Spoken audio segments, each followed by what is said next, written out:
We get Auburn and Ole Miss for the third time this season.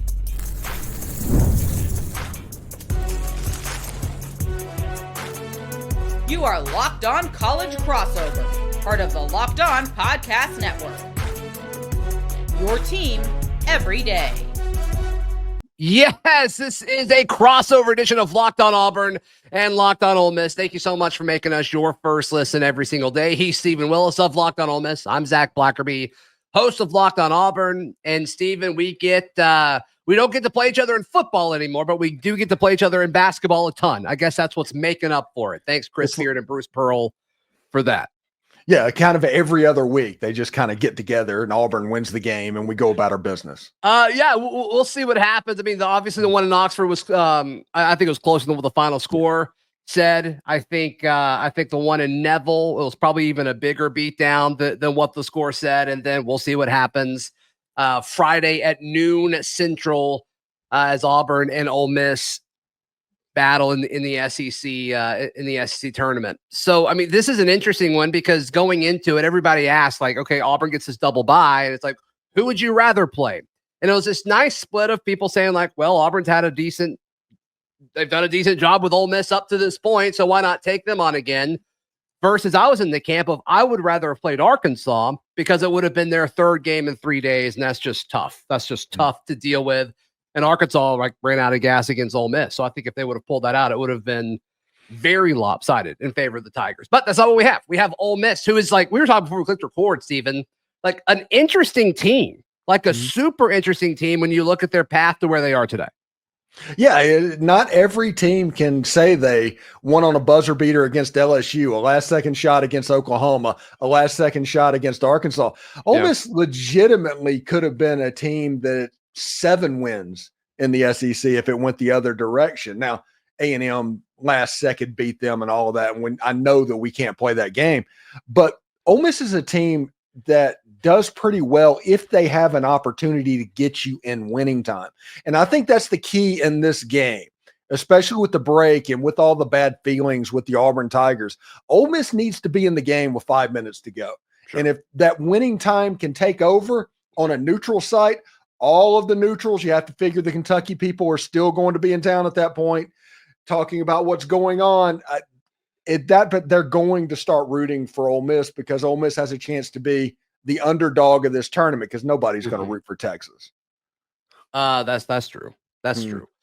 I do think Ole Miss is kind of playing with house money at this point. I think, usually when you get that single bye, it's like, can you just get one win? Okay. Ole Miss is sitting pretty. I don't really think you could do a whole lot in the SEC tournament to change your seed line. That's just, they say that they care about conference tournaments, but it just doesn't really seem like that's actually true each and every year when the selection committee kind of drops the bracket. So we'll see. And, if you beat a number 1 seed like Auburn is right now, does that help Ole Miss? But something I've talked about all week on Locked On Auburn, Stephen, is like, what version of this Auburn Tigers team do we get? Because from a narrative standpoint, people are talking about how they lost the last 2 games of the regular season, but one was like right after a clinch. It was on the road. They rested Denver Jones. Like A&M really needed to win. They'd lost like several in a row. Like, I'm okay looking past that one. And then they're acting like they lost to like a South Carolina team. They didn't. They lost at the last second to Alabama, who I think is a top 3 team in college basketball. I think they're very, very good. So there's this discussion that Auburn's just fallen off. And like, I don't think that's the case. And I think they're going to want to do everything they possibly can to prove people wrong. And like, I think Ole Miss is going to get the best version of Auburn on Friday. Well, that's usually the way this works. It seems like every time Ole Miss and Auburn play, Ole Miss gets the best version of Auburn. They shoot the lights out and all of that stuff. Sure. But Auburn doesn't need to lose to Ole Miss because the reality is the optics going into Selection Sunday with a 3-game losing streak. That is the type of stuff to where all of a sudden you're not the number 1 seed in college basketball. You're the number 3 or number 4 seed, and that's going to make the 2 line a little bit better. Everything's going to look a little bit different. Ole Miss, I think they needed to beat Arkansas, but at the end of the day, if Ole Miss would have went home, I would have been fine with it because I think Ole Miss is in that Goldilocks zone right now of being a 6 or a 7 seed in the tournament. Yeah. And the 6 and the 7 seed means you get to avoid the 1 seed all the way until the Elite 8. at the earliest. And Ole Miss matches up very well with the 2 line and below. The 1 line, though, has been problematic for the Ole Miss Rebels this year, because Ole Miss already has a win against Tennessee, against Alabama this season. If they're going to land on the 2 line, and they would match up with them. But the worst case scenario for Ole Miss, I told everybody on my show, was ending up in that 8-9 game, to where if you win the first round game, you end up having to play Auburn or Florida or Duke or something like that. Houston, sure. Right now. Yeah. Yeah. That's interesting. And I think that makes a ton of sense. And that's where I see some people putting Ole Miss. So we'll see if this win today changes that at all. But Ole Miss, I think, does have the makeup of, like, I don't think they're going to win the SEC tournament, Steven, but I do think they have the makeup to beat some teams in the NCAA tournament. I think Ole Miss is constructed in a way where they can go on a run. I mean, kind of quietly, what are they in conference play? They're 10-8 in conference play. That's not counting today, correct? That's not counting today. They're 11 wins if you count them today. Yeah, 11 wins in SEC play. And like Ole Miss, I think, is like middle of the pack, slightly above average when it comes to SEC. But when you spread out the entire field, the field of 68, I mean, Ole Miss is going to be, I think, one of the better teams as far as resume goes, just by nature of winning double digits in this conference. And I think they have a shot to do something in March. I really do. Yeah, Ole Miss played Louisville in their barn in November and December. Ole Miss won by 25 at Louisville. Ole Miss beat BYU, has a win over Iowa State, over Kansas. Ole Miss lost at the very last second to the Purdue Boilermakers. Outside the conference, Ole Miss matches up pretty well. Like I said, I just genuinely think that Ole Miss needs to try to avoid 1 seeds as much as possible, and hopefully by the time you get to that point, Florida has dropped a game to McNeese State or whoever on that side. That'd be crazy. Yeah. Yeah. It happens every year, though. Yeah. That one gets out of the line, because Ole Miss would match up well with everybody else. And that's how you make a run in the tournament, is by eliminating bad matchups. Yeah, so we'll see what Chris Beard and Ole Miss do. As far as the matchup Friday at noon, Ole Miss will have their hands full. I think we both agree with that. What needs to happen? What is both teams, like, what do they need to do? All that is next right here on this crossover edition of Locked On Auburn and Locked On Ole Miss. Today's show brought to you by our friends at Nissan. We're all about the stats, because numbers don't lie when it comes to the all-new Nissan Armada Pro 4X. The numbers are on an MVP level. Steven, with the ability to tow 8,500 pounds, it can quite literally carry the whole team plus the gear wherever you need to go. And it's powered by a twin-turbo V6 engine, delivering the strength and performance to handle highways, back roads, and everything in between.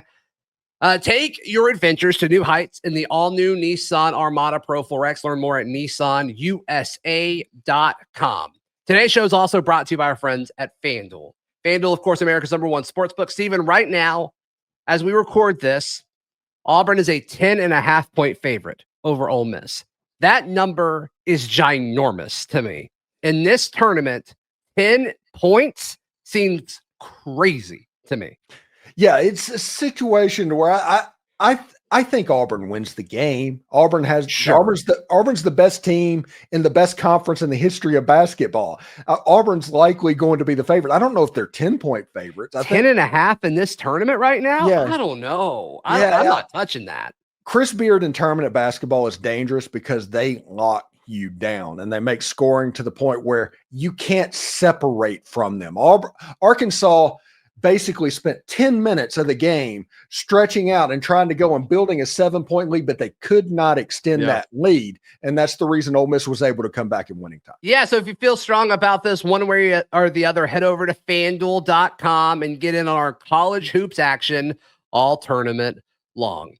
Thank you so much for making Locked On Auburn and Locked On Ole Miss your first listen every single day. For your second listen, go check out our guys, Isaac and Andy over at Locked On College Basketball. They will make sure you are equipped with all of the knowledge before the brackets drop on Sunday. Steven, I want to ask you, what do you think the dynamic of Ole Miss now playing their second game in 2 days against an Arkansas team where they had to expend every ounce of energy to win that game, came down to a last-second shot. How does that impact Friday's matchup? I think you're going to see a more freer team playing against Auburn than you've seen in the previous 2 matchups, because this is the freest shot of free shots in the history of the world going up against Auburn.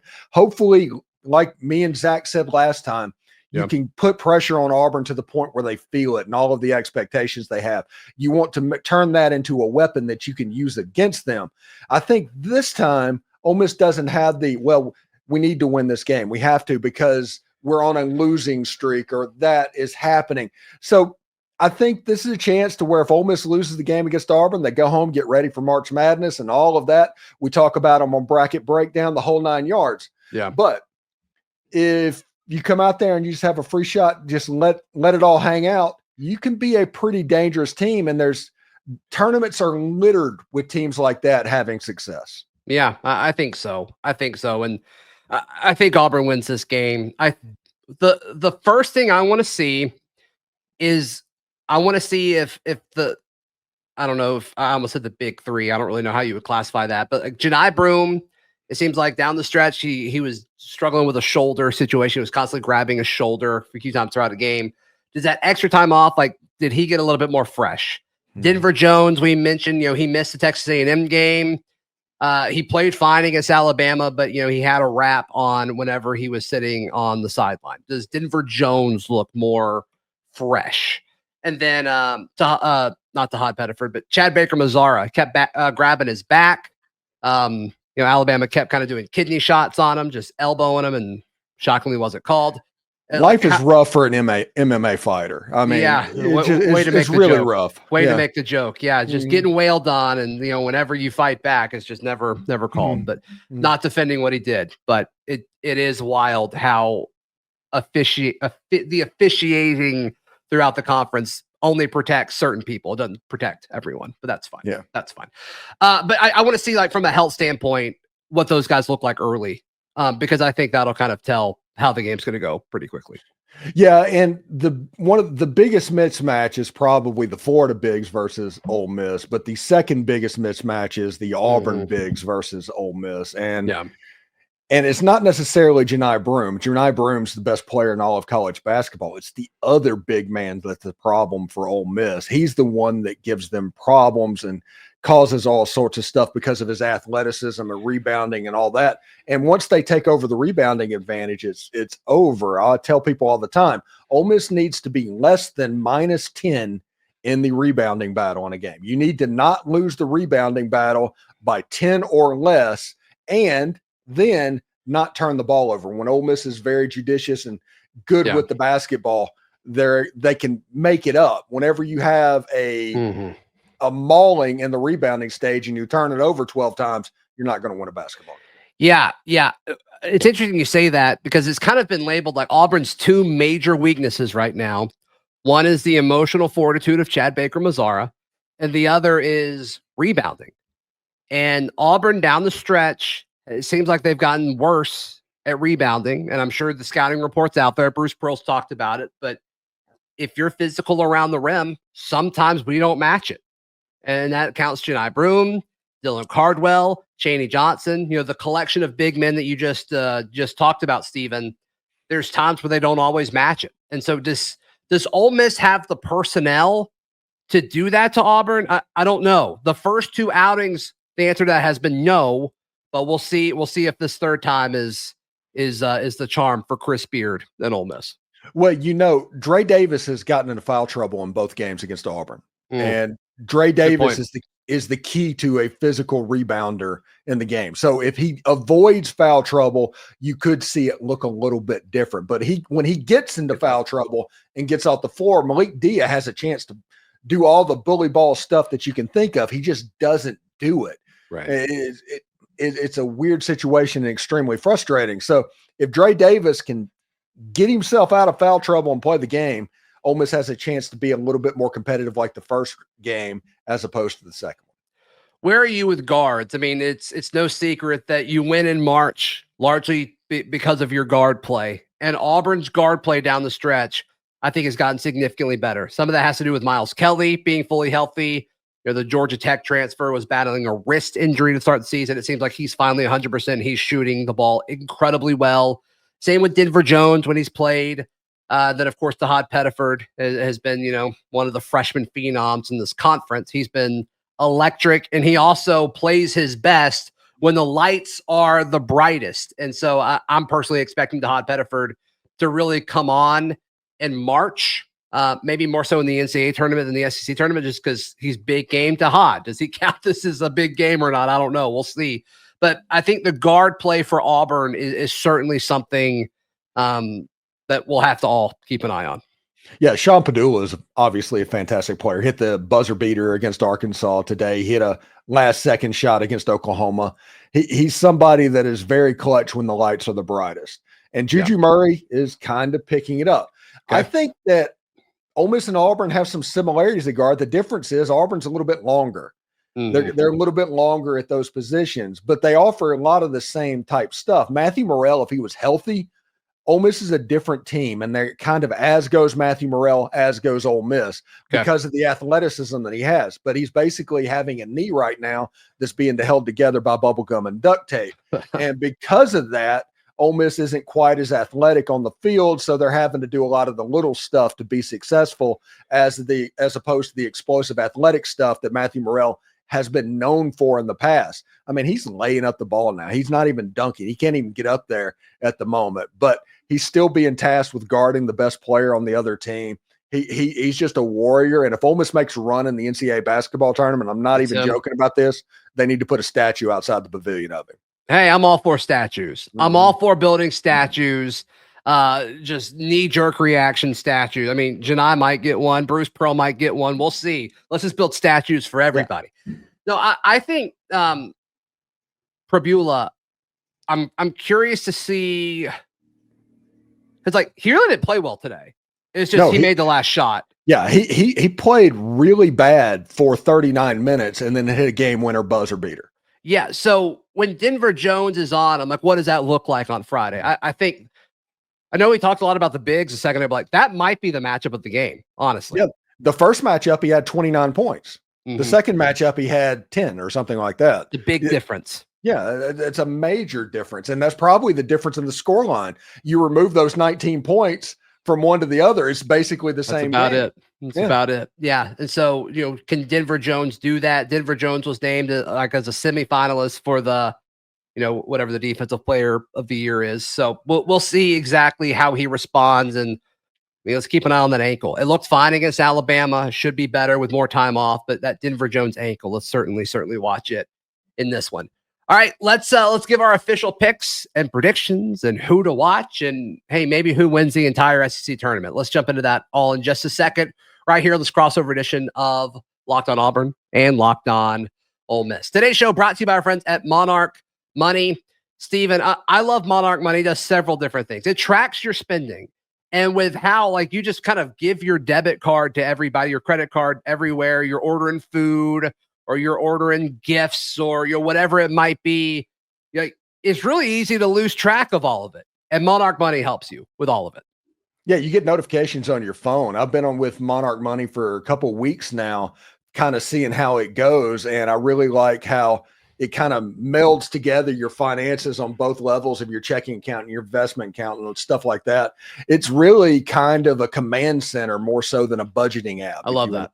Yeah. I love that. Yeah, it brings everything onto one screen. So take control of your finances with Monarch Money. Use code LOCKEDONCollege at monarchmoney.com for 50% off your first year. That's monarchmoney.com. Code LOCKEDONCollege, all one word, LOCKEDONCollege, for half off of your first year.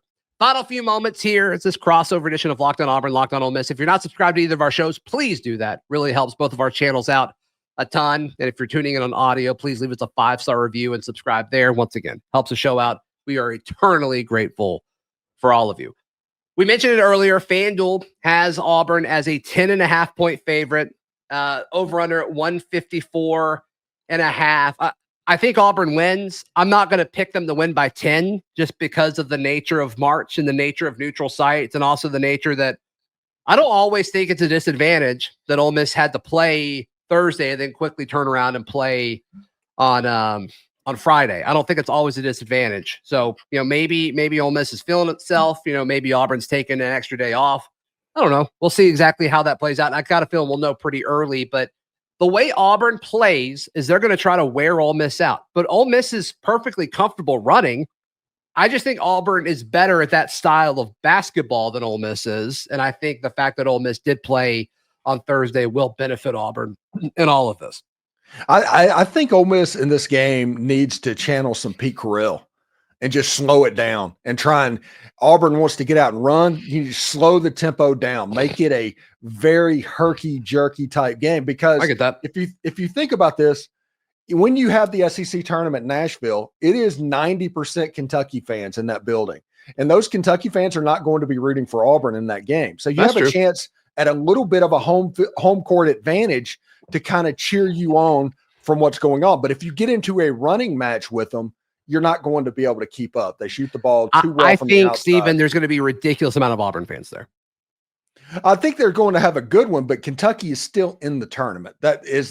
They bought SEC tournament tickets in February before everybody else thought to do it. Yeah. I mean, Auburn's going to be very well represented, but at best, at the absolute But Kentucky best, plays the night game, correct? Correct? Yes. Yeah. So, I mean, they'll play, what, like 8 hours later? Yeah. But those crazy people will be in the building. There was Kentucky fans at the Arkansas Ole Miss game today. People. Yeah, it's absolutely ridiculous. They do love them some basketball. Yeah, they call it Catsville or something like that. And they just completely take over. That place went nuts. How do we feel about that name, Catsville? How do we feel about that? Not very good. I tried it on. It didn't work. It's kind of like Start Vegas to me. I just like, no, that's dumb. Yeah, I got in trouble with what I used to call Starkville. I can't say it anymore. So is it named after a country? Yeah, I know that one. Yeah, I got an email about that one. I had to stop. So so I think Auburn wins. I think Janai Broom will be the leading scorer for both teams, and I think Tahad Pettiford has a few moments that kind of like separate it. That's my prediction. If we're getting a little bit more specific. If you want to get specific, I think if Auburn shoots below 40% from 3-point range, Ole Miss wins the game. If Auburn shoots above 40%, Auburn wins the game. 40% is kind of high. Not whenever Auburn plays Ole Miss. That'd be like a 10% drop. Okay. All right. We'll see. I've never seen a team throw up 50% from three two games in a row. Yeah, I don't know. What do you think about Chris Beard saying that Florida should be the number 1 overall seed? Do you think there's any fuel there for Auburn there? Do you think they even care? I think after what he saw Florida do to Ole Miss, he probably really believes it. He saw Auburn twice, but it's just wild though, because after you saw Florida too. You saw Florida too. Sure, Florida's good. Yeah. No doubt about it. Really good. It's just wild though. Like Chris Beard just loves gassing up the teams that just light them up, I guess. Because after the game in Auburn, where Auburn won by a lot, it was he's like, yeah, they could have named their score. Honest, we didn't have an answer or whatever. Yeah. It's like, okay, all right. And then Florida does the same thing to you, and it's like, okay, like maybe I don't know, maybe just like you said, just avoid the 1 seeds at all costs. I guess just avoid the elite teams, and we'll see what happens for Ole Miss. Yes. That 6 seed is the Goldilocks zone. And the worst thing that could happen in this game potentially is beating Auburn and moving up to the 5 line. Did you name it the Goldilocks zone, or is that some term I've never heard before? That's something I named it. Great name. I think just you did right. a great job. I think it's just right. Yeah, sure. Well done, Stephen Willis. Well done. All right. Any final thoughts on this? Oh, who wins the tournament if you had to pick right now? I'm going to go with Florida. Sounds like it. Sounds like you really love Florida. Yeah. Listen, the thing that is scary about Florida, you can be playing so well, and you look up and you're down 36-32, like with the under 8 timeout or something like that. Yeah. And then you go to the under 4 timeout and you're down by 17, and you're like, what just happened? Sure. Yeah. Life comes at you quick, for sure. Yeah.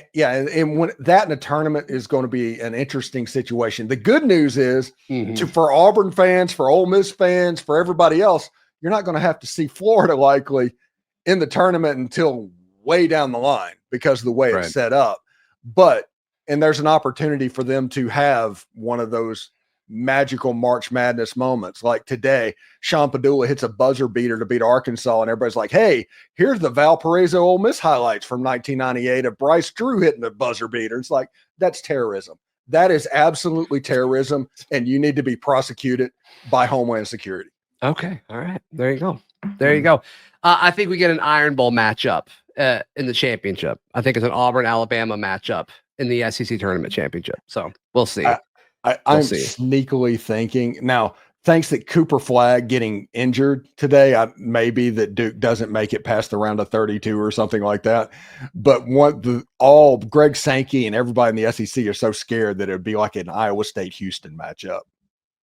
Oh, that's like the worst case scenario for the conference for sure.